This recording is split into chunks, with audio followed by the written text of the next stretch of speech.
काल anti corruption विभागाने अचानक रात्री 7 वाजता नोटीस दिली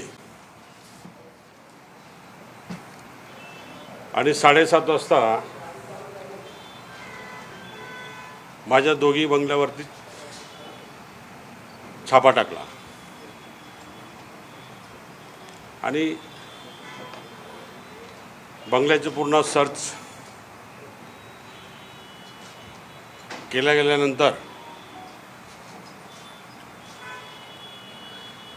त्यापूर्वी अँटी करप्शनने गुन्हे दाखल केले.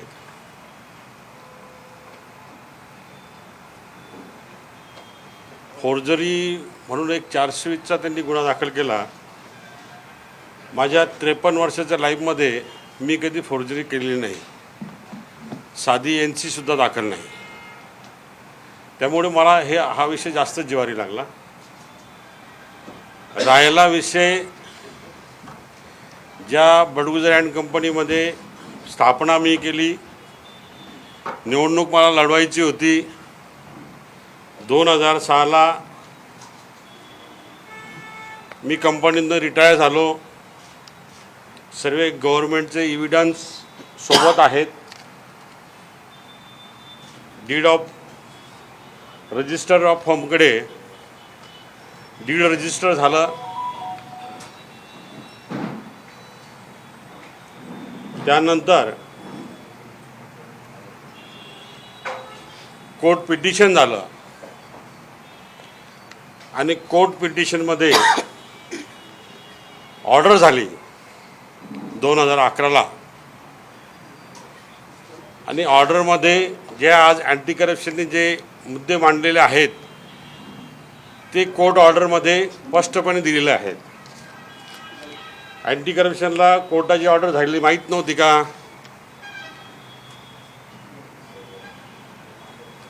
ही कोर्टाची ऑर्डर आहे. ज्या त्यांनी प्रश्न विचारलेले आहेत की तुमची नियुक्ती कधी झाली आणि सेवानिवृत्ती कधी झाली,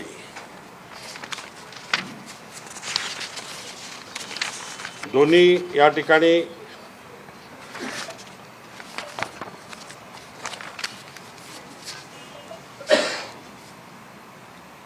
तीस 11/2006ला सदर केलेल्या कागदपत्राची पडताळणी करून ती बरोबर असल्याची खात्री झाल्यामुळे या कंपनीचे मालकी हक्कातून भागीदार रूपांतर करण्यात आलेले आहे. या कंपनीचे अनुक्रमांक सुधाकर बडगुजर, रामदास शिंदे, सुरेश चव्हाण या तिघांची नियुक्ती झालेली आहे. आणि नंतर त्याप्रमाणे सामनेवाला 3 यांनी 70वा सचिव अनुज्ञापक मंडळ मुंबई यांच्या पत्राची सत्यप्रत दाखल केली असून पत्रानं सचिव अनुज्ञापक मंडळ यांनी बडगुजर कंपनी 9/7/2007 रोजी संदर्भित पत्रानुसार 6/12/2006 रोजी झालेल्या कागदपत्राची पडताळणी करून ती बरोबर असल्याची खात्री झाल्यामुळे आपल्या अनुज्ञापित भागीदारीपैकी सुधाकर विका बडगुजर यांची निवृत्ती रद्द करण्यात आली आहे. ही कोर्ट ऑर्डरमध्ये आहे. आणि 9 नंबरचा मुद्दा जो त्यांनी सेक्शन 13मध्ये कुठला हा सेक्शन 13 ना,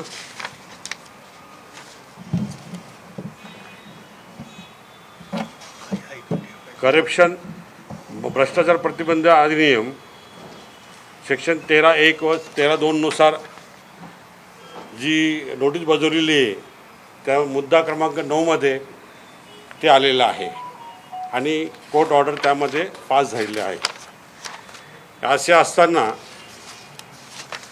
2014मध्ये तक्रार केली असताना अँटी करप्शनला 10 वर्ष का लागले माझं डीड तपासायला? एका दिवसाचं काम होतं, 2 दिवसाचं काम होतं, 5 दिवसाचं काम होतं. म्हणजे अन्याय करण्याच्या दृष्टीने कोणाच्या दबावाखाली पोलीस यंत्रणा काम करते. पोलिसांनी थोडंसं संयम ठेवला पाहिजे. पडताळणी केली पाहिजे। गेल्या मागच्या मॅटरमध्ये सुद्धा म्युन्सिपल कामगार सेनेच्या अध्यक्षपदाची ज्यावेळेस निवड झाली त्यावेळेस सुद्धा दीपाली खन्ना यांनी सरकारवाला पोलीस स्टेशननी नाशिक म्युन्सिपल कॉर्पोरेशनचं कार्यालय सील केलं। त्याविरोधात उच्च न्यायालयात आम्ही गेलो। उच्च न्यायालयाने स्पष्टपणे आदेश दिलेत। त्यावेळेस पोलीस डिपार्टमेंटनी त्या ठिकाणी अक्षरशः माघार घेतली, विड्रॉ केली केस। त्यांनी सांगितलं तुम्ही विड्रॉ करता का आम्ही ॲक्शन घेऊ। पोलीस डिपार्टमेंटने त्या ठिकाणी सांगितलं की आम्ही विड्रॉ करतो।